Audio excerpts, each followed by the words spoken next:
जय हिंद दोस्तों, आप लोगों का एक बार फिर से मिशन लुसेंट टेलीग्राम के यूट्यूब चैनल में स्वागत है। आज हम लोग एडुटेरिया का प्रैक्टिस सेट नंबर 48 के सभी प्रश्नों को देखेंगे। दोस्तों, इस सेट के सभी प्रश्न इम्पॉर्टेंट हैं, इसलिए वीडियो के अंत तक आप बने रहिएगा। और यदि आप अभी तक चैनल को सब्सक्राइब नहीं किए हैं तो चैनल को ज़रूर सब्सक्राइब कर लीजिए। और एक इम्पॉर्टेंट जानकारी, यदि आप इस सेट का टेस्ट लगाना चाहते हैं तो इसके डिस्क्रिप्शन बॉक्स में हमारे टेलीग्राम चैनल का लिंक दिया रहेगा, आप उस लिंक से हमारे ग्रुप को ज्वाइन कर लीजिए।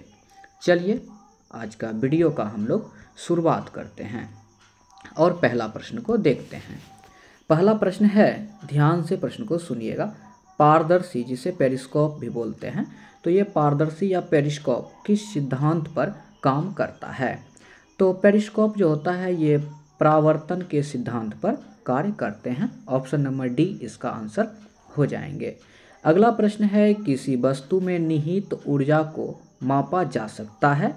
तो किसी भी वस्तु में निहित ऊर्जा को मापा जा सकता है उनके कार्य करने की क्षमता द्वारा।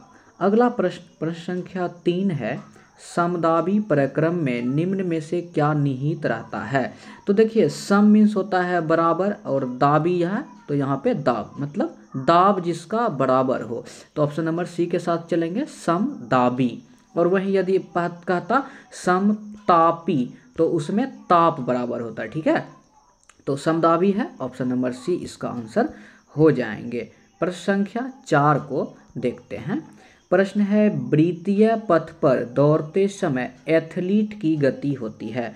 तो वृत्तीय पथ पर दौड़ते समय एथलीट की गति जो होगी ये होंगे फ्रेंड त्वरित गति। ऑप्शन नंबर बी इसका आंसर हो जाएंगे। और एक क्वेश्चन आता है, एथलीट को त्वरित ऊर्जा के लिए क्या दिया जाता है? तो उसे कार्बोहाइड्रेट दिए जाते हैं, इसे याद रखिएगा, कार्बोहाइड्रेट उसे दिए जाते हैं। चलिए अगला प्रश्न को देखते हैं। अगला प्रश्न है, निम्न में कौन अलौह धातु खनिज नहीं है? अलौह धातु खनिज नहीं है, तो इसका आंसर हो जाएंगे अभ्रक, ऑप्शन नंबर ए। नेक्स्ट प्रश्न है, किस एंजाइम की उपस्थिति के कारण HIV अपना आकार अक्सर बदल लेता है? इम्पॉर्टेंट प्रश्न है फ्रेंड, किस एंजाइम की उपस्थिति के कारण HIV अपना आकार बदल लेते हैं? तो ये रिवर्स ट्रांसक्रिप्टेस एंजाइम की उपस्थिति के कारण जो HIV हैं वो अपना आकार बदल लेता है, ऑप्शन नंबर ए आंसर हो जाएंगे। HIV की बात आई है तो इसका फुल फॉर्म याद रखिएगा, ह्यूमन इम्यूनो डिफिशियंसी वायरस होता है, ह्यूमन इम्यूनो डिफिशियंसी वायरस होता है। ये HIV जो है फ्रेंड एड्स के ये वायरस के रूप में जाने जाते हैं। और एक प्रश्न पूछा जाता है कि एड्स के लिए कौन सा टेस्ट होता है? तो एलिसा टेस्ट होता है, याद रखिएगा एलिसा टेस्ट। चलिए आगे बढ़ते हैं और अगला प्रश्न को हम लोग देखते हैं। प्रश्न संख्या 7, प्रकाश संश्लेषण का प्रथम स्थायी उत्पाद होता है। देखिए फ्रेंड, यहाँ पे अच्छा पॉइंट है, ये पूछा गया है प्रथम, तो प्रथम स्थायी उत्पाद यदि आपसे पूछे तो फास्फोग्लाइसेसिक अम्ल हो जाएंगे। और यदि आपसे अंतिम उत्पाद पूछे, तो क्या हो जाएंगे? ऑक्सीजन हो जाएंगे, इसे आप लोग याद रखिएगा। अगला प्रश्न है, निम्न में कौन जीवधारियों के वर्गीकरण की मूल इकाई है? तो जीवधारियों के वर्गीकरण की मूल इकाई जाति होते हैं, ऑप्शन नंबर सी। अगला प्रश्न है, राष्ट्रीय ट्रांसजेंडर परिषद के अध्यक्ष कौन नियुक्त होते हैं? तो ट्रांसजेंडर परिषद के अध्यक्ष पूछा गया है, कौन नियुक्त होते हैं? तो सामाजिक न्याय एवं अधिकारिता मंत्री कौन होते हैं? तो सामाजिक न्याय एवं अधिकारिता मंत्री। यदि वर्तमान में इसके मंत्री पूछे कौन है तो याद रखिएगा वीरेंद्र कुमार है, याद रखिएगा वीरेंद्र कुमार हैं इसके मंत्री वर्तमान में। चलिए प्रश्न संख्या 10 को देखते हैं। प्रश्न है राष्ट्रीय पिछड़ा वर्ग आयोग को किस वर्ष संवैधानिक दर्जा दिया गया था? तो राष्ट्रीय पिछड़ा वर्ग आयोग को संवैधानिक दर्जा 2018 में दिए गए थे। और यदि इसकी स्थापना की बात की जाए, गठन की बात की जाए, तो एक्ट 1993 के तहत 1993 में ही किए गए थे। और संवैधानिक दर्जा पूछा है तो 2018 में इसका आंसर हो जाएंगे। चलिए प्रश्न संख्या अब हम लोग 11 को देखते हैं। प्रश्न है 73वां संविधान संशोधन अधिनियम के आधार पर बनी व्यवस्था के अनुसार छोटे राज्य को किस स्तर के पंचायत को गठित करने की छूट प्रदान की गई है? तो छोटे राज्यों को तालुका पंचायत गठित करने का छूट प्रदान किए गए हैं।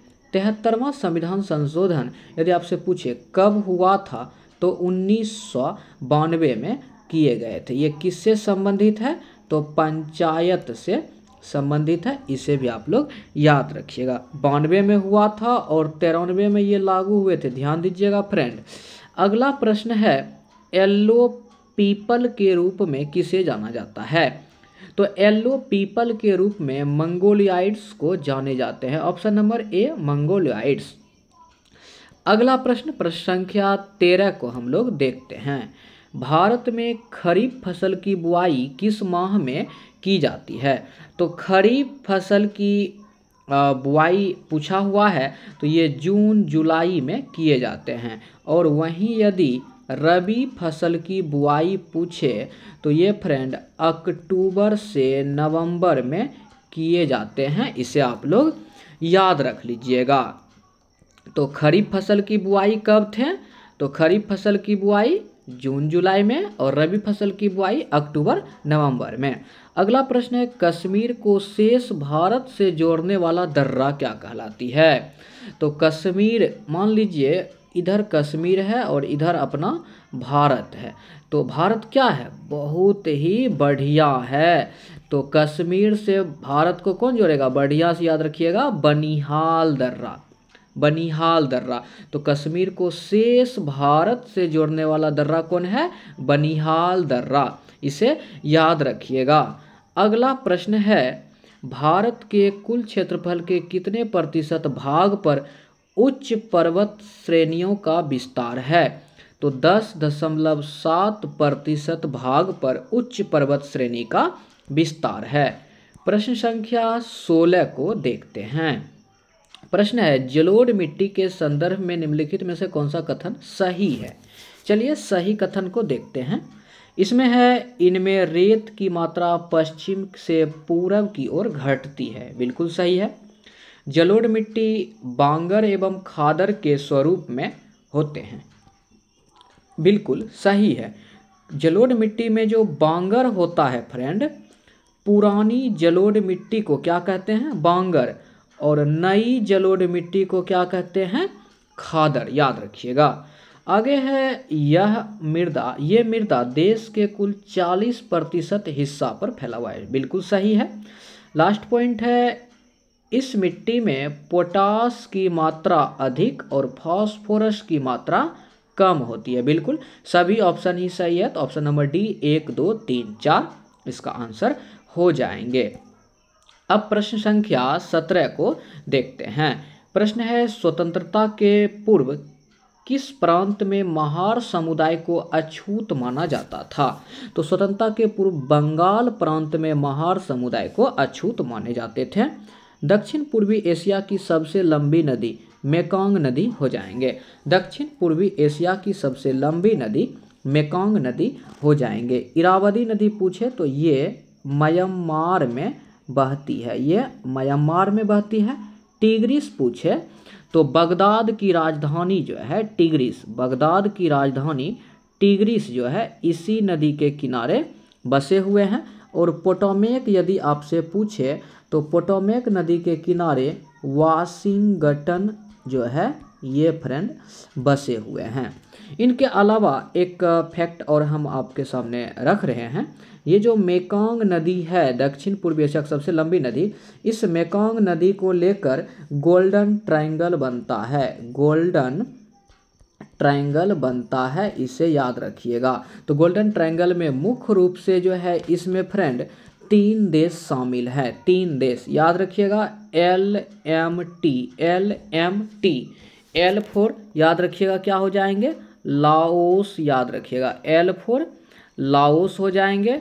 T फॉर क्या हो जाएंगे फ्रेंड, तो T फॉर दूसरे नंबर में M फॉर याद रखिएगा म्यांमार हो जाएंगे। और T फॉर क्या हो जाएंगे, थाईलैंड हो जाएंगे। इसे आप लोग याद रखिएगा, T फॉर क्या हो जाएंगे, थाईलैंड हो जाएंगे। तो इसे जरूर याद रखिएगा। मेकोंग नदी को लेकर गोल्डन ट्रायंगल बनते, उसमें कौन कौन देश हैं, LTM। L फॉर क्या हो जाएंगे, लाओस। M फॉर म्यांमार और T फॉर थाईलैंड हो जाएंगे। चलिए प्रश्न संख्या 19 में है, किस प्रसिद्ध शासक को शिलालेखों का जनक कहते हैं। तो शिलालेख का जनक अशोक को कहा जाता है। शिलालेख का जनक अशोक को कहा जाता है। और शिलालेखों का अध्ययन क्या होता है, एपीग्राफी के तहत शिलालेख का अध्ययन करते हैं। चलिए आगे बढ़ते हैं, अगला प्रश्न को देखते हैं।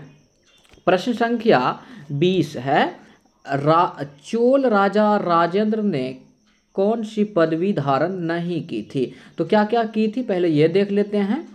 गंगैकोंड, पंडित चोल और मुंडी कोंड की उपाधि धारण किया था, लेकिन त्याग समुद्र की उपाधि इन्होंने धारण नहीं किया था। ऑप्शन नंबर बी इसका आंसर हो जाएंगे। अगला प्रश्न है, रानी चेन्नम्मा के संदर्भ में निम्नलिखित कथन पर विचार कीजिए। रानी चेन्नम्मा का संबंध कर्नाटक से है, बिल्कुल सही है। आगे है, रानी चेन्नम्मा अंग्रेज के खिलाफ अहिंसक आंदोलन करने वाली पहली शासिका थी। ये गलत है, इनसे भी पहले कई शासिका हो चुके हैं। तीसरा ऑप्शन है, 1824 में उन्हें गिरफ्तार किया गया और 1829 में जेल में ही उनकी मृत्यु हो गई थी। बिल्कुल सही है। तो 1 और 3 सही है, ठीक है। जो ऑप्शन होगा आप लोग सही कर लीजिएगा, ठीक है। इसको हम सही कर लेते हैं, ऑप्शन नंबर बी में है। प्रश्न संख्या अब 22 को देखते हैं। प्रश्न है, फारस से आने वाले अब्दुल रज्जाक की हम्पी यात्रा के समय दक्षिण भारत विजयनगर का शासक कौन था। तो फारस, सबसे पहले तो याद रखना ये अब्दुल रज्जाक जो ये कहाँ के हैं, फारस के हैं। और ये अब्दुल रज्जाक किसके समय में आए हैं, देखिए 2 बार इसमें जौ और जौ का प्रयोग हुआ है। तो याद रखिएगा जब भी आंसर होगा ना तो द्वितीय होगा, तो इससे थोड़ा हेल्प मिलेगा ऑप्शन में। तो देवराय द्वितीय इसका आंसर हो जाएंगे। और सदाशिव राय की यदि बात आएगी तो पानीपत का जो तृतीय युद्ध हुआ था, इसमें ये मराठा जो है सेना का सेनापति थे। मराठा जो शासक था उसका ये सेनापति थे, कौन, सदाशिव राय भाऊ भी इसको बोलते हैं। और कृष्णदेव राय, इसके समय का 2 व्यक्ति को याद रखिएगा, फेमस दोनों व्यक्ति जो है फ्रेंड याद रखने योग्य है। एक हो जाएगा बारबोसा, एक क्या हो जाएंगे, बारबोसा, और दूसरा क्या हो जाएंगे, डोमिंग पायस। ये दोनों पुर्तगाल के यात्री थे, याद रखिएगा। ये कृष्णदेव राय के समय में आए थे। और अच्युत देव राय के समय में कौन आए थे पूछेगा तो नूनीज आए थे, इसे याद रख लीजिएगा। चलिए इसका आंसर तो हो जाएगा अब्दुल रज्जाक जो है देवराय द्वितीय के समय में ये आए थे। प्रश्न है, हम्पी के भवना अवशेष को निम्न में से किस ब्रिटिश अधिकारी द्वारा प्रकाश में लाया गया था। तो कर्नल कॉलिन मैकेंजी के द्वारा इसे प्रकाशित किए गए थे। नेक्स्ट प्रश्न है, बंदा बहादुर का बचपन का नाम क्या था। तो बंदा बहादुर का बचपन का नाम लक्ष्मण देव थे, इसे याद रखिएगा। प्रश्न संख्या 25 को देखते हैं। प्रश्न है, तख्त अकाल बंगा की नींव किसके द्वारा डाली गई थी। सीधा अकाल तख्त का जो नींव है ये किसके द्वारा डाले गए थे, हरगोविंद सिंह के द्वारा डाले गए थे। और एक ऑप्शन बी में है अर्जुन देव, पूछेगा अर्जुन देव को किसने फांसी दिया था। तो याद रखिएगा जहांगीर के द्वारा इसे फांसी दिए गए थे। अगला प्रश्न है, विजयनगर साम्राज्य में किस शासक के शासनकाल को अटूट शांति का काल कहा जाता है। तो अटूट शांति का काल जो है हरिहर प्रथम के समय को कहा जाता है विजयनगर साम्राज्य में। विजयनगर साम्राज्य की स्थापना यदि पूछे तो हरिहर और बुक्का के द्वारा किए गए थे। हरिहर और बुक्का के द्वारा किए गए थे। कब? 1336 ईस्वी में। इसे भी याद रखिएगा। अगला प्रश्न है, बहादुर शाह जफर के बेटे को किस अंग्रेज अधिकारी ने गिरफ्तार किया था? तो जफर के बेटे को जो है ना कहा जाता है कि एक तस्तरी था और वो भी चांदी का तस्तरी था। ये जो बहादुर शाह जफर का जो बेटा था उनका सिर कलम करके उस तस्तरी पे रख के, सिर को क्या बोलेंगे? हेड बोल सकते हैं ना, तो इससे याद रखिएगा हेडसन। सिर को काट करके चांदी के तस्तरी पर इनके पास भेज दिया था ये अंग्रेज अधिकारी। नाम क्या हो जाएगा? हेड से हेडसन याद रखिएगा। सन से क्या होगा? सन से बेटा, बेटा का हेड को कलम कर दिया था, तो हेडसन, कैप्टन हेडसन इसका आंसर हो जाएंगे। अगला है प्रश्न संख्या 28, लीलावती पुस्तक का फारसी भाषा में अनुवाद किसने किया? तो फारसी भाषा में अनुवाद जो है फैजी के द्वारा किए गए थे। इनके अलावा यदि पूछे लीलावती के लेखक कौन हैं तो याद रखिएगा भास्कराचार्य हैं। कौन है? भास्कराचार्य। और ये किसकी पुस्तक है? तो गणित का पुस्तक है। इसे कहाँ लिखा गया था? तो नेपाल में लिखा गया था। बहुत बार क्वेश्चन पूछा गया है। अगला प्रश्न है, संस्कृत भाषा निम्न में से किस परिवार से संबंधित है? तो ये भारतीय यूरोपीय परिवार से संबंधित है। संस्कृत भाषा भारतीय यूरोपीय परिवार से। और संस्कृत को शास्त्रीय भाषा का दर्जा कब मिला है? 2005 में। इसे आप लोग याद रखिएगा। चलिए प्रश्न संख्या अब हम लोग 30 को देखते हैं। प्रश्न संख्या 30 में है फ्रेंड, देह से जान जा चुकी थी, शहर की काया बेजान थी, यह कथन किस संदर्भ में कहा गया है? यह कथन अवध के विलय के संदर्भ में कहे गए हैं। अवध का विलय कब हुआ था? तो 1856 में। इसे याद रखेंगे। अगला प्रश्न है, यूरोपीय सेना द्वारा श्वेत विद्रोह कब किया गया था? तो 1859 में। 1859 में यूरोपीय सेना द्वारा श्वेत विद्रोह किए गए थे। प्रश्न संख्या 32 है, पुलिस प्रशासन में सुधार के लिए एंड्रूज फ्रेजर की अध्यक्षता में पुलिस आयोग का गठन कब किया हुआ था? ये बीएसएससी में पूछा हुआ प्रश्न है। ये याद रखिएगा, पुलिस आयोग का गठन किसकी अध्यक्षता में? तो फ्रेजर, एंड्रूज फ्रेजर की अध्यक्षता में। और कब? तो 1902 में। 1902 में। बंगाल का जो विभाजन हुआ था फ्रेंड, बंगाल विभाजन के बाद यदि पूछे पश्चिमी बंगाल यानी वेस्ट बंगाल जो है इनका गवर्नर किसको नियुक्त किए गए थे? तो इसका गवर्नर जो है पश्चिमी बंगाल का इन्हीं फ्रेजर को नियुक्त किए गए थे। और यदि ईस्ट बंगाल पूछे, ईस्ट बंगाल का गवर्नर, तो याद रखिएगा ब्लूमफील्ड फुलर को नियुक्त किए गए थे। ब्लूमफील्ड फुलर को पूर्वी बंगाल के गवर्नर नियुक्त किए गए थे।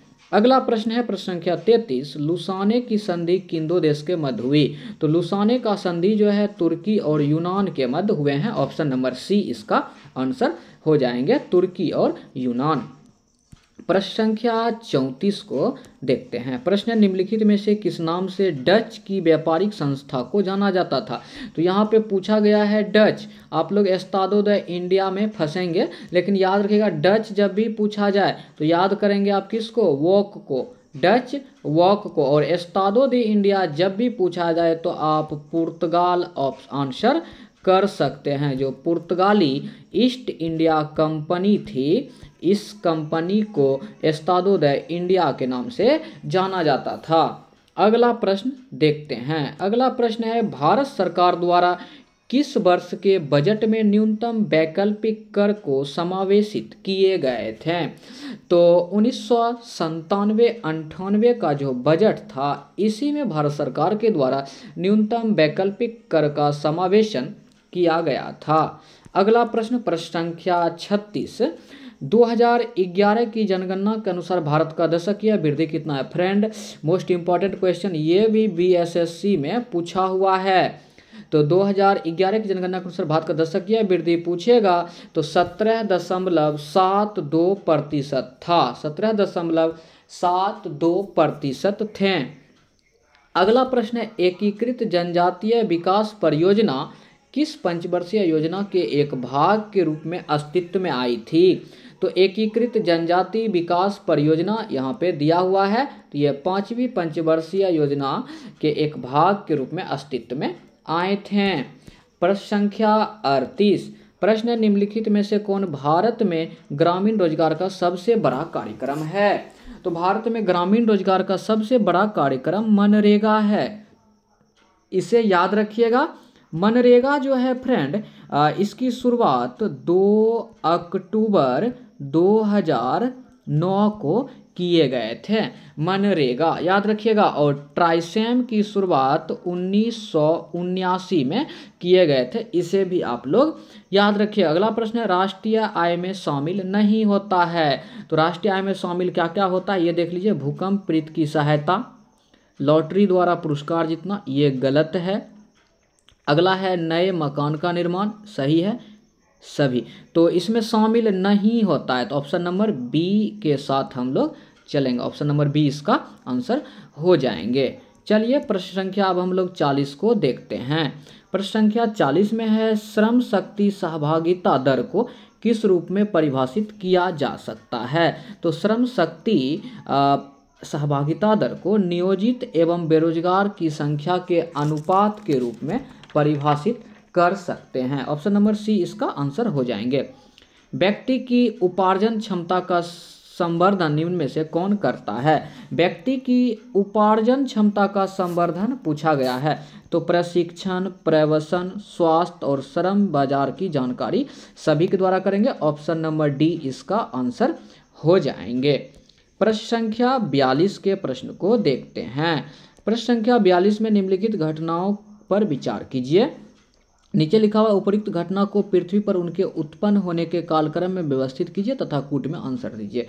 चलिए ठीक है, हम लोग व्यवस्थित करते हैं इसको। तो सबसे पहले याद रखिएगा, पहला नंबर पे कवच वाले जो जीव हो जाएंगे। पहले जो विकास हुआ था या उत्पत्ति हुई थी, उत्पन्न हुए थे, कवच वाला जीव।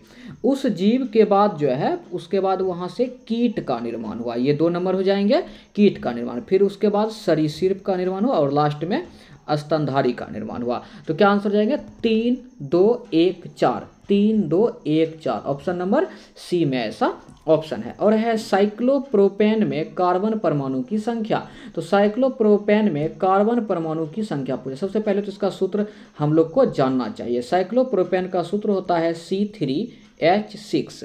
तो आप खुद देख लीजिए ना कि कार्बन का कितना परमाणु है, तो 3। ऑप्शन नंबर बी हो जाएगा 3। इसे याद रखिएगा, सूत्र क्या है? C3H6। प्रश्न संख्या 44 के प्रश्न को देखते हैं। किस राज्य सरकार द्वारा हमार बेटी हमार मान अभियान की शुरुआत हुई? तो छत्तीसगढ़। हमार बेटी हमार मान अभियान की शुरुआत हुई तो छत्तीसगढ़। अगला प्रश्न है, निम्नलिखित में से कौन सा विकल्प सही सुमेलित है? सही सुमेलित है। तो इसमें डायरेक्ट हम आंसर कर देते हैं फ्रेंड। इसे आप लोग याद रखिएगा, जो रसिया है ये ब्रजभूमि क्षेत्र से संबंधित है। जो रसिया है ये ब्रजभूमि क्षेत्र से संबंधित, हालांकि सभी यूपी से ही संबंधित है, लेकिन क्षेत्र दर्शाया गया है तो ब्रजभूमि क्षेत्र जो है ये यहाँ से संबंधित जो है रसिया है। ठीक है, याद रखिएगा। ये एक नृत्य और गायन का भी एक शैली हो सकता है। अगला है, सही विकल्प का चयन करेंगे। सही विकल्प का चयन करेंगे, तो इसमें ऑप्शन नंबर सी सही विकल्प है। सरनपुर घराना बहराम खान।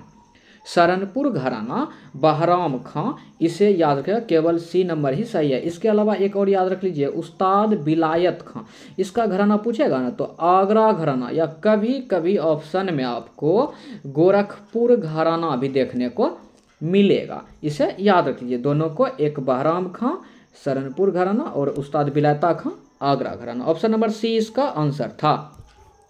प्रश्न संख्या 47 के प्रश्न को देखते हैं। प्रश्न संख्या 47 में निम्नलिखित में से कौन आरबीआई का गवर्नर क्रम से सबसे लंबा और सबसे छोटा कार्यकाल पे है? तो सबसे लंबा कार्यकाल बेनेगर रामा राव थे और छोटा अमिताभ घोष हो जाएंगे। अमिताभ घोष हो जाएंगे, इसे याद रखिएगा। बेनेगल रामाराव सबसे लंबा और अमिताभ घोष सबसे छोटा कार्यकाल था। प्रसिद्ध तीर्थ स्थल पारसनाथ निम्नलिखित में से किससे के सबसे नज़दीक है? तो पारसनाथ जो है सबसे नज़दीक डुमरी के है, डुमरी के सबसे निकट है। पारसनाथ जो है झारखंड में है, इसे याद रखिएगा। पारसनाथ की पहाड़ी जो है और तीर्थ स्थल भी है, ये झारखंड में है। और जो जैन धर्म के जो 23वें तीर्थकर थे, इसी के नाम पे इसका नाम रखा गया है। चलिए प्रश्न संख्या 49 के प्रश्न को देखते हैं। प्रश्न है निम्नलिखित में से कौन नकद फसल नहीं है, मतलब नकदी फसल नहीं है? तो इसमें ऑप्शन नंबर बी ज्वार जो है ये एक नकदी फसल नहीं है। जूट, गन्ना और मूंगफली ये सभी नकदी फसल के उदाहरण हैं।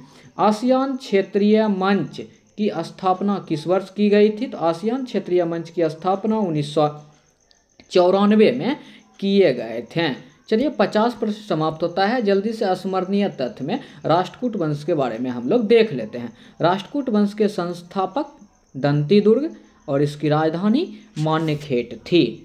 इस वंश के कुछ महान शासक, प्रमुख शासक कृष्ण प्रथम, कृष्ण द्वितीय और अमोघ वर्ष हुए। इसे याद रखिएगा। कृष्ण प्रथम के बारे में ये जो है कैलाश मंदिर का निर्माण करवाए थे। और कहाँ पे? तो एलोरा का प्रसिद्ध कैलाश मंदिर, एलोरा का प्रसिद्ध कैलाश मंदिर का निर्माण कौन करवाए? तो कृष्ण प्रथम। इनके अलावा जो अगला पॉइंट है काफ़ी महत्वपूर्ण है, इसमें लिखा हुआ है जो त्रिपक्षीय संघर्ष है, इस वंश के शासक ध्रुव, त्रिपक्षीय संघर्ष में इस वंश के शासक ध्रुव ने कन्नौज पर अधिकार करने के लिए पाल और प्रतिहार के शासक को पराजित किया था। मोस्ट इम्पॉर्टेंट प्रश्न है, इसे याद रखिएगा।